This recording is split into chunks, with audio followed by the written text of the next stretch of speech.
Hey everyone, welcome to another episode of Game Grids 4D. I'm Dan, This is Drew.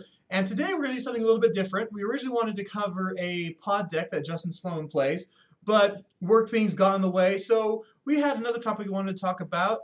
If you read Star City Games, they had a couple premium articles up, and whether you read them or not, the titles kind of give away what they were talking about, and it's the conversation piece of is the Delver deck and through that Snapcaster too powerful in the current format? And does it warrant a banning perhaps? Yeah, that seems like that's kind of a question on everyone's mind, and a lot of people are of the opinion or thinking that something needs to be done to fix the quote-unquote Delver menace or whatever.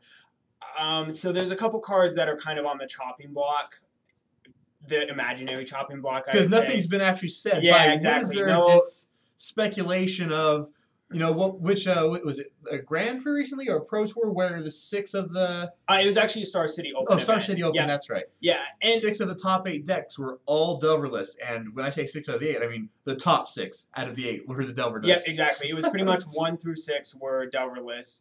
To be fair, I think sometimes people tend to sometimes overreact a little bit too much. Sure. And I think you kind of have to take things in stride. A good example of this is like when you're talking about cards being too good. Like Wizards has admitted a lot of cards have been too good that they printed in the past. Cards like Remand, Bloodbraid Elf, Bitter Blossom, all these cards were dominant staples during their day in Format Standard. warping. Yeah, exactly. And Wizards admitted, yeah, these were too powerful. We shouldn't have printed these at these, this power level. Even Zach Hill recently, talking about Snapcaster Mage in his preview article of Cavern of Souls, made a comment that Mana Leak is pushing the envelope. It's not a card we would print under our today's design, whatever their paradigm is. And I think that's one thing to take into consideration, is that sometimes cards are too powerful maybe, or too strong, or however you want to look at it, but aren't necessarily ban worthy. Sure. There's always going to be a best deck. Yeah, and that's something that people have to live with.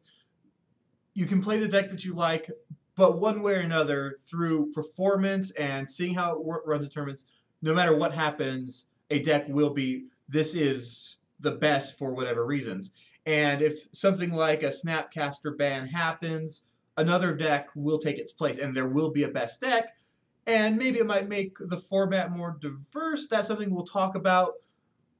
But the real question is Snapcaster something that people want to see banned? Is it ban-worthy? Is the popularity of Delver actually strong enough where they need to stop and think, we don't like where this format's going? Yeah. I mean, there's a couple interesting things to consider here. One is at that particular event, the 6 of the top 8, I'm pretty sure 4 or 5 of them were all from Star City Team Blue. Sure. They put Josh Cho in the top 8 at the Pro Tour. These are players like Brad Nelson, Jerry Thompson. These are very, very, very, very strong players. They play together. They know each other very well. It's They're not random the people deck. showed up with a Delver list. Yeah, they could pilot. Yeah, whether it's the deck or the pilots is kind of the question you have to ask. Is it the players that are too strong, or is it the deck that's too strong? Now, to be fair, Delver is a very strong deck. One I could see argument in favor of possibly banning a card for it is that it's a deck that it's able to attack you from multiple angles. Very effectively. Yeah, very effectively, and it's able to combat a lot of different decks from multiple angles. It's very good at what it does, which is being a very efficient aggro control deck. It deploys quick early threats and is able to quickly answer any problems that the opponent may be able to present. So, I mean, in that sense, it's possible that it sometimes seems like it's a little too strong, and especially when you're playing versus the deck and they seem to get the kind of best draw where they're like, Delver, do you ever get a bad draw? Like, the worst feeling in the world is if, the Delver player goes turn 1 Delver and then they flip their Delver on turn 1 without doing anything else off a Mana Leak. Like, that's the worst feeling in the world, right? Because you're like, I'm just going to die to your Delver, and you're just going to counter whatever my relevant spell is. And so, I mean, yeah, there's some draws where the deck definitely does feel like very much on the verge of, being too powerful. And so I can kind of see where some of the arguments for that are coming in. Well, then you have to consider, if you have these players from the Star City team, very good players, some of the best in the world, obviously they all came to the consensus, yeah, well, if we want to win this tournament, we pick this deck, Yeah. which is very telling. They're like, of all the decks we can choose, we're all playing this one because we feel that this is the best deck. And as you said, for who they are, that's a very strong, powerful statement that they all. Yeah, and I'm actually I kind of wish there was maybe a standard Pro Tour coming up Mhm. shortly, because I'd be interested to see what like a lot of the different teams would do from the Pro Tour. Sure. But overall, I would say that like, I mean, there have been decks that have dominated the format, formats in the past. Decks like John, decks like Fairies, and even Fairies, has its seemingly unfair draws where they're like turn 1 Thoughtseize your best card, turn 2 Bitter Blossom, turn 3 Scion, turn 4 either a Mistbind Clicker or Cryptic Command, and then you're basically just out of the game. And those draws are totally unfun as well. And so I mean, there's always going to be a deck like that. I Sure. think in Standard that's at the top of the pile. If you're an older player, let's go back a little bit farther, and Drew listed off all these dominant decks. How many of them got their own season named after them? The Black Summer of '96. To be fair, Necro is probably in a totally different league than these cards, and I feel I had to bring it up because that's what I remember. Yeah, but I mean, I mean, really, like Delver, it's a strong deck. It's obviously. Probably, it's pretty easy to say probably the consensus best deck right now in the format, but I don't feel like that players are really exploring all the options that are available to them. There's some cards that are very strong versus the deck I don't think that see as much play. Cards like Lingering Souls is very good versus the deck. It's able to block a lot of their creatures.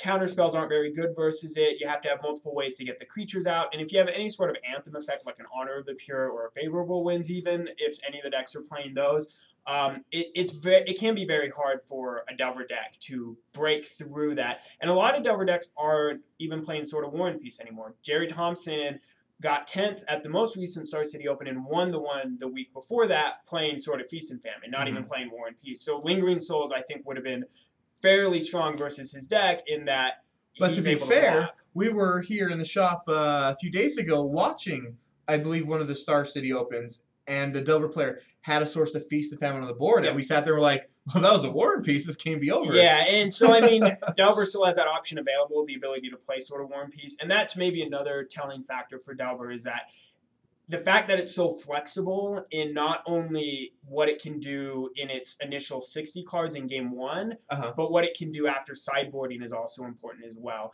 Being able to, I mean, now decks are siding into control decks, so you're like, I don't know if you're siding in Consecrated Sphinxes and Day of Judgments, I don't know if you're siding in Batter Skulls, I don't know if you're siding in Timely Reinforcements or Oblivion Rings. Just the raw availability of cards to the Delver deck means that I think it's more difficult for players to figure out how to combat it after sideboarding. Okay, so let's talk about this. We talked about multiple cards. If we look at the Delver deck and Wizard says, we think Delver's too strong. It's too dominant of a force. We follow these tournaments run by Star City and things like that. We briefly had this discussion the other night. Do they go after Snapcaster, or do they feel like we cut Delver? Because as you said, Delver has shown up in Legacy. I actually was thinking about this a little bit after we had that discussion, and I think I don't think Delver is the target. I feel that if Delver is missing, if there's certain cards, I think if Delver is missing as a creature, that it loses a lot of its power. Okay. Snapcaster, I feel like if they were going to ban, if they were like, well, we have to ban one of the creatures, Snapcaster would be the better one. I think Snapcaster enables you to win games where you are behind, and it also enables you to win games where you're ahead. Delver, when you're behind, especially when it's like in the middle turns, like turn 4 or turn 5, isn't super strong. Obviously, turn 1, it's insanely powerful if you get to flip it, but Snapcaster can be just as strong turn 2 as he can turn 10. Because when you draw them, you get access to all those spells in your graveyard. Now, but at the same time, what if they're maybe they feel, sure, Delver's not, if you pull that on turn 10, you're not excited. But maybe what if they're thinking, what if we want to slow down the archetype? What if that's their goal? That's a possibility, but Sam Black just got second at a World Magic Cup qualifier with a Delverless Delver deck. He was basically playing a lot of blue-white mid-range cards, Restoration Angels, Geist, I believe. I know he had Blade Splicers. I can't remember if he had Geist of St. Trap. Okay. And he also had Snapcasters, along with all the requisite spells. Sure. So there's a deck that is obviously available without Delver. So I feel like Snapcaster, if you were going to ban one of the creatures, would be the better target if you were looking to actually mitigate the, that basically take the deck down from being the top deck. Okay. Now, another card I was considering as a possible ban, I think a lot of people haven't really talked about because it's like, oh, I'm losing to Delver, and oh my god, that Snapcaster got that Vapor Snag back and blew me out, is Ponder. Okay. Because Ponder is a card that, on its surface, doesn't seem that powerful. And even when people play it in games, you're not really feeling the effect, right? Like, someone plays a Ponder, they, look at their 3 cards, they, do some shuffling, they draw the card off their Ponder or whatever, and you just think to yourself, all right, so they're setting up their draws or whatever. But Ponder does a lot of things for this deck. It sets up your draws, it flips your Delvers, right? Like, without Ponder, Delver becomes a lot worse. In fact, I think without Ponder, I don't even know if the deck can really afford to play Delver just to try and blind flip it. I mean, you might, but I don't really know whether you would or not because the deck has been playing 4 Ponders since Illusions, basically. And obviously we've seen other cards similar to Ponder be banned in recent history. Well, Ponder itself was banned in Modern. Yeah. It's a mainstay in Legacy, not only in the Delver decks in Legacy, but also any sort of deck really. I think High Tide plays it. I'm not 100% sure, but I'm fairly certain High Tide plays Ponder. I don't know. I don't follow 100% of the Legacy metagame, but I know the Rug Delver decks do. So Ponder, I think, is one of those subtle blue cards that kind of people don't think about it because they don't feel like it hurts them right away. Yeah. Vapor Snag my creature, do this, and it's kind of like I'm just gonna move things around. Yeah. The Ponder is not the card bashing your face in. It's the 3/2 flyer that's doing that. But you have to remember it's the Ponder enabling that player to bash you in the face with a 3/2 flyer and stop your removal spells because they're setting up for counter spells, or get rid of your blockers because they're setting up for Vapor Snags or whatever they're doing. Okay, so let's consider this before we talk about the repercussions of a Snapcaster banning in theory. If they decide that Ponder is the card that's getting the axe, they say that this is enabling the deck, and as you said, if we take that out, Delver's too risky.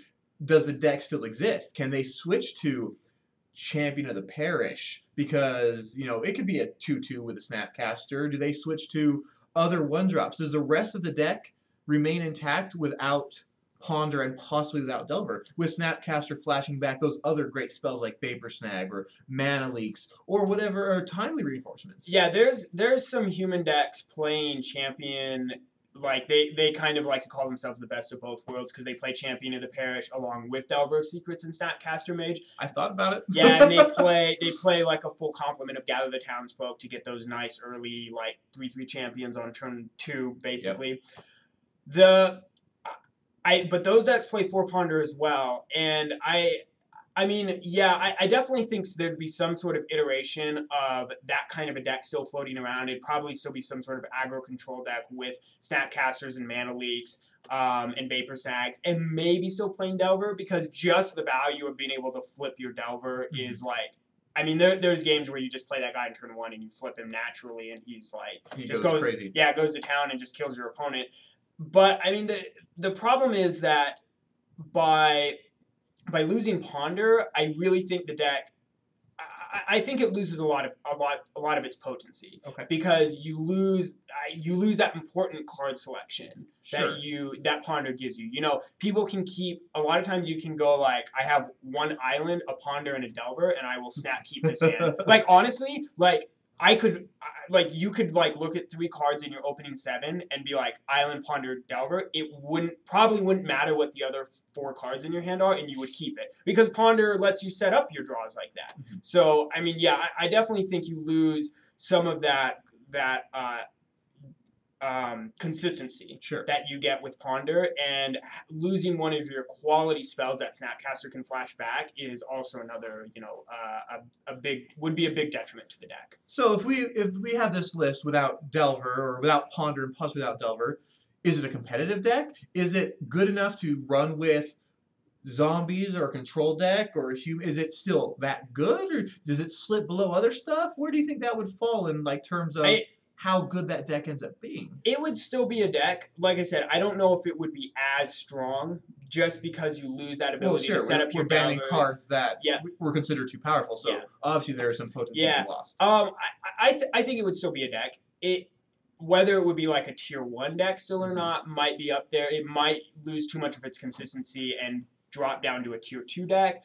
But the trick there is we have a lot of tier 2 decks right now, and when the tier 1 deck, when there's only like one true tier 1 deck at the moment, Mhm. and I guess there's other ones too. If you lower what the definition of tier 1 is, all of a sudden, like what were tier 2 decks are, yeah, we're tier 1 now because What the like guy rises to the top. yeah. There's a lot of aggro decks right now in the format, like a lot of aggro decks. Yeah. But I feel like a lot of those aggro decks exist as a way to try and combat Delver without playing Delver yourself. Yeah. Decks like Red Green are decent versus Delver. Decks like Pod are decent versus Delver. Because that's a discussion we had, the idea of skipping cards like the Titans or other cards because they're putting so much into those big creatures Yeah. that they're very vulnerable to Vapor Snack. So we've discussed in the past, the aggro decks are like, we're going to play more threats than you can Yep. deal with in hopes of counteracting it. Yeah. To very success because, well, Delver's still winning. Yeah, and the zombie decks, the zombie decks, the red green decks, and the pod decks, they all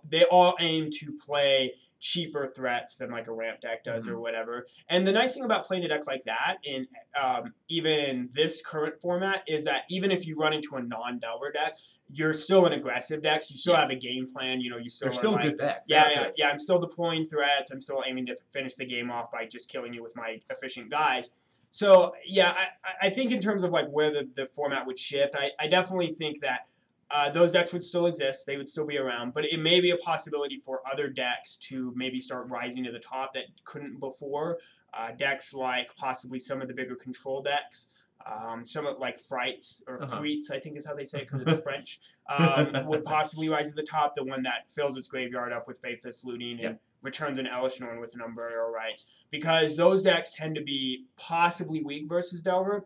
Even now, though, I actually don't think their matchup is that bad versus Delver. I've played versus it myself, and I've seen other players playing versus it. Spencer's version of it in one of our videos. Yep. I'm not sure what his list is like compared to others, but it's the basic premise of Faithless Looting and Burial Rites, that type of situation. Yeah, and again, that being able to beat decks like that for Delver depends on their sideboard again. So it just depends on like how you're setting up your extra 15 cards. But without a deck like Delver in the format to combat decks like that, it becomes a possibility for them to do better because they're like, now I'm not having to fight through these mana leaks and these possibly dissipates or negates out of the sideboard. Or Vapor Snack, because if they're recurring guys on turn 4, well, they're not casting them from their hand. Yeah. I mean, recurring in Elesh Norn is still pretty bad for the Delver deck. Absolutely. Like, yeah, if you have a Geyser or Delver out, they're still going to kill it if you don't have a way to counter it with a mana leak, you know, if you just have a snag. So, yeah, I mean, the format would definitely shift. A lot of the decks we see now that aren't Delver would still probably be doing relatively well. I could definitely see a pod deck being very strong in this kind of a format.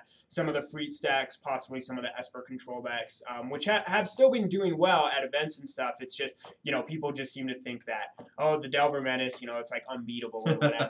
And it's funny because I know someone, you know, people are like, yeah, it like did really well in one event. And I'm like, well, what about Red Green Aggro? It won 2 Star Cities in a row, and you don't hear anybody complaining about that deck. Like, why don't we ban Llanowar? So, and I think one thing there is, you know, worth mentioning is obviously, yeah, you don't hear people complaining about that because people feel different when a creature they feel is fair bashing their heads in as opposed to check out my Delver Vapor Snack, your guys. People tend to get frustrated in that situation. Well, or maybe we can just circumvent all this and just ban islands, and then everyone will be happy, right? That's right. So then let's talk about what we started the video for. How bad does the format change with the removal of Snapcaster? That's kind of interesting. I definitely think Delver is done at that point. Yeah. I mean, losing Ponder, I think you still possibly have a deck there. You're still blind flipping Delver, but you get to do all that stuff twice. Or you just like go without the Delver. Sam Black's like Delverless Delver deck is it's being called.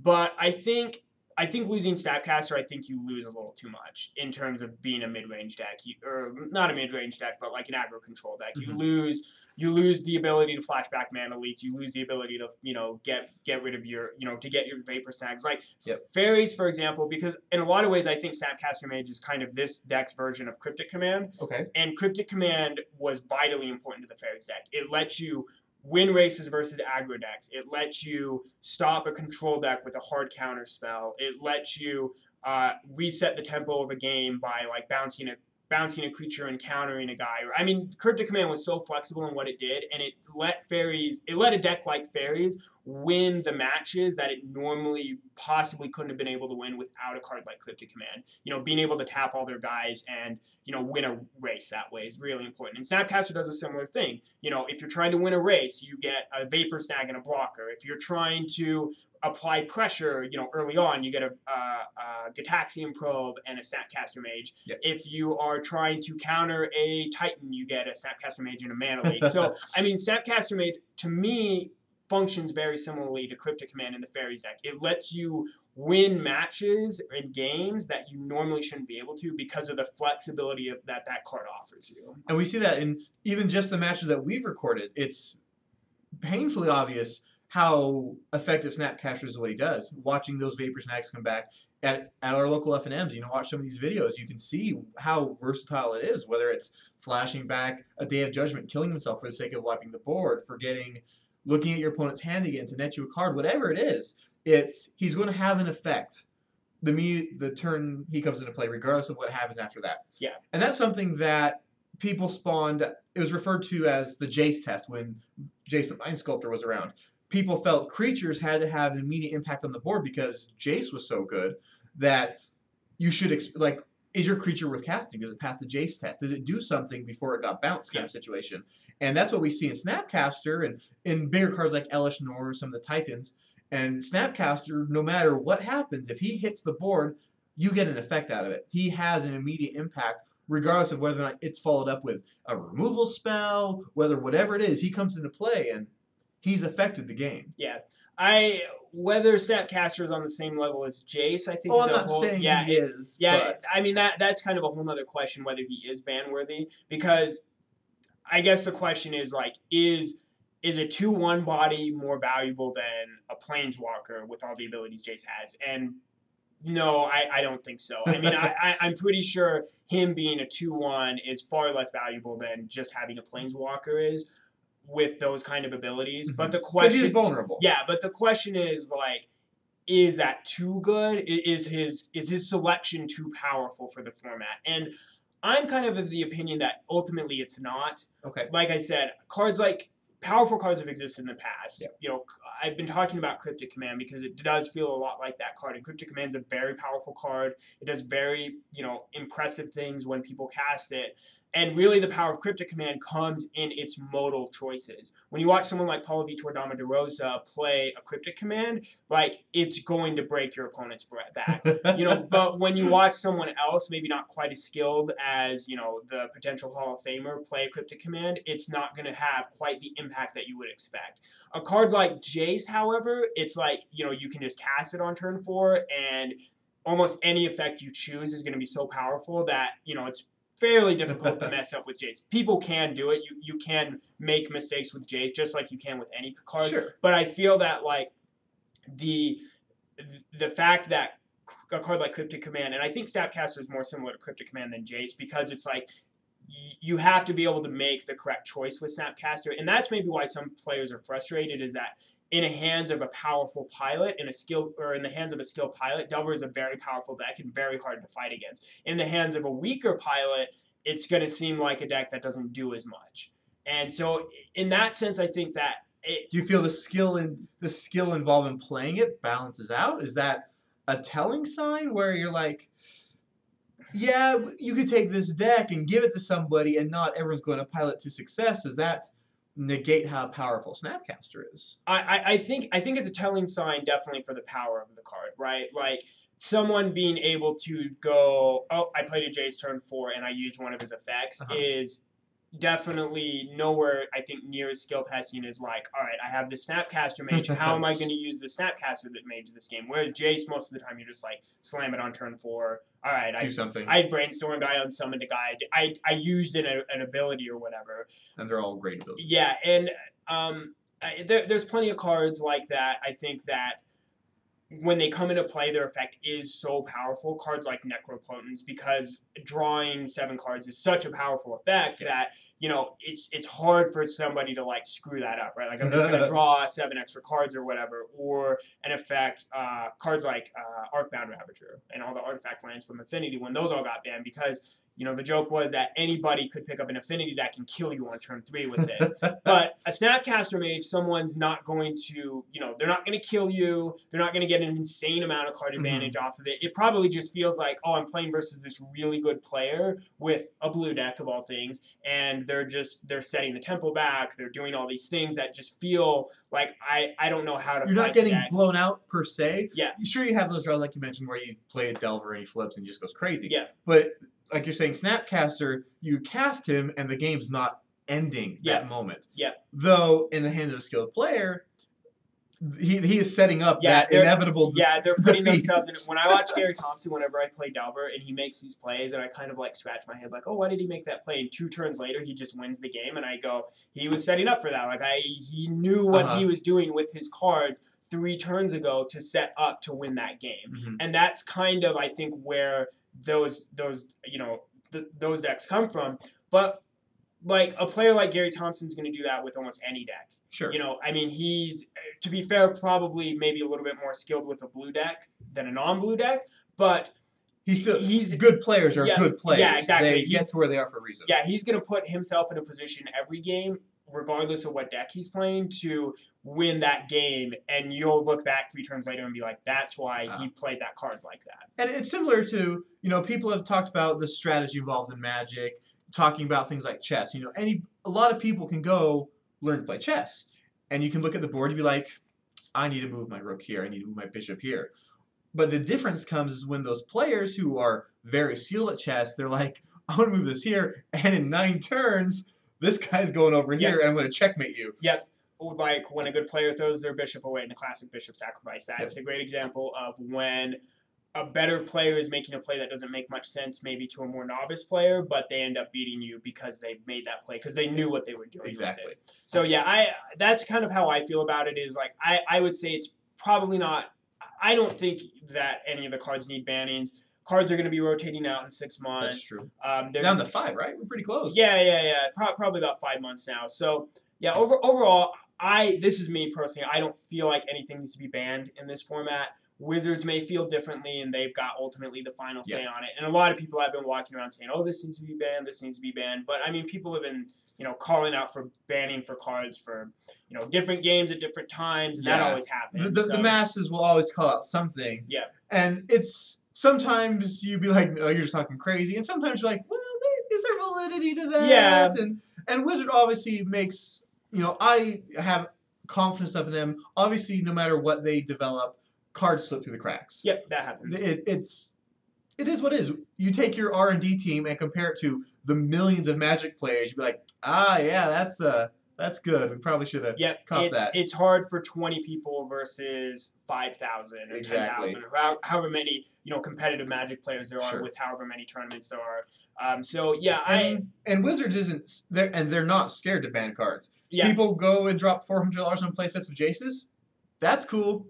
Yeah. We're willing to do this because we feel it's healthier for the game. And obviously we're not looking at $100 Snapcasters, but Wizards not shy when it comes to maintaining as a balanced format as they can, you know, muster. To be fair, Jace had been in, you know, the format for a year and a half already. So, you know, people had made their investment. Most of the people had already had the cards for a while. Fair. So, you know, like a Jace ban then versus a Snapcaster ban now, I think the ramifications are a little bit different, because you know, people might have been picking up Snapcasters thinking, you know, these guys will be good for 2 years, and then all of a sudden you find out they were only good for, you know, 8 months or 9 months or whatever. And so that's kind of maybe a little bit of a downer. To be fair, Snapcaster is good in other formats, Modern and Legacy. He's a card that he's going to see play. Yep. Because when you increase the number of cards you have access to, that gives Snapcaster that many more options. Yeah. So I mean, yeah, like there's that consideration, but yeah, and he's $20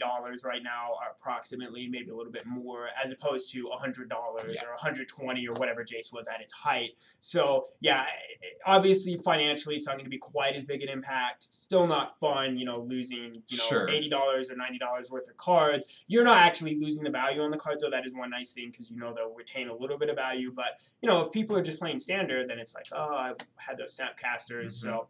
But to be fair, that's a situation. People who are playing phones wasting our tape. To be fair, if you're playing serious competitive Magic, or even at the FNM level, if you're following the meta and watching tournaments, if you're playing for a while, you should kind of expect that sometimes that stuff happens. You know, if you go and like, I need to buy this card because it is dominating, there's always that chance that will happen, and it's just the way the game goes. I personally, as a player, I don't look at the game where I can buy cards and then flip them around for money, or this is going to peak and it's going to be worth this much money. Sure, it's nice if you are on maybe a limited budget. You're like, okay, when I'm done with this card, it'll be worth this much money or whatnot. But ultimately, I view it as me as an individual, not a way for me to, oh yeah, this card's going to be worth money. It's a way for me to make money. I get cards to play the game, and if they not being, obviously I don't play on Pro Tours or Grand Prix, so things like that wouldn't bother me as a player, and I think most players wouldn't be too concerned about it's be more concerned about how sad it would be, like, oh, I really like my Snapcaster or like the deck.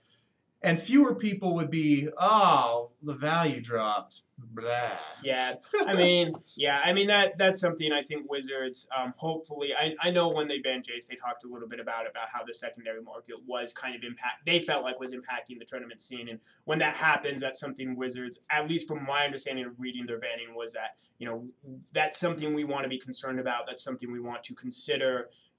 It's not our ultimate consideration. It's not at our forefront. But if it does become a detriment to people playing the game, then yes, that's a problem. Yeah, because we've talked about the barrier of entry, I think, in one of our first videos on how cost-effective it is for people to play. And sure, decks can be expensive. Lands are expensive. Rare cards get expensive. Snapcaster, Huntmasters, Dual Lands, they can run up a price. But at the same time, like you said, it's not at their forefront. But they don't want to have this huge, monstrous price point as people who are eager to get into the game being like, I can't even do that because it's not financially viable for me to even play an FNM if cards are too expensive. And I think that's a good sign. Obviously, they don't base all their decisions around it, but they can't ignore the secondary market because so many people get cards from the secondary market. Yeah, absolutely. So, I mean, like I said, I'm not Wizards. I don't feel like a ban needs to happen right now for any of the cards. A lot of cards are rotating out. The Phyrexian spells are not going to be available in October for Snapcaster Mage. And maybe that's something they're thinking about with the loss of like Gitaxian Probe or Mutagenic Growth. Maybe they feel like the power level will get cut back, and Ponder is probably not getting reprinted. I doubt it. So natural rotation coming up in a few months. Even if they thought they needed to ban Snapcaster, they go, well, this is what's coming out in M13. We know what's getting printed. We know what we're printing in Return to Ravnica. And we feel that with the loss of these cards, the power of it will be toned down in the standard format naturally rather than us having to take action. Yep. Yeah, so that's kind of where I'm at on it. Like I said, I'm not Wizards. I don't ultimately make these decisions. Sure. That's Wizards' call. We'll find out in 2 weeks. Yeah, about 2 weeks we'll find out what's going on, if anything's going to be banned. And because we've been starting to see some M13 previews, which is kind of exciting. Yep. People are talking about, Vampire Nocturnus getting reprinted. We know Nicol Bolas is in M13. We know some of these cards, and they're starting to come out. They're sending out those teasers to their fan sites, and we'll get a better idea of what their plan is here pretty shortly. Yep. Yeah, absolutely. So, definitely exciting stuff coming up on the horizon. M13 release. Banning notices coming up. A couple PTQs in the future. And we know Return to Ravnica's coming up in a few months, and people are excited about that. Yeah, absolutely. Ravnica was an awesome set. So looking forward to it, and we will see what happens with the banning in 2 weeks. Okay. Well, we hope you enjoyed this video. Next time, we're still going to try to get Justin in here with his pod deck, and We have plenty of decks in the shop to cover and talk about because we get a nice diverse crowd in FNM. We hope you're enjoying the videos and make it out to play in our events. And I think that's everything you need to talk about. All right. Thanks, guys. Have a good night.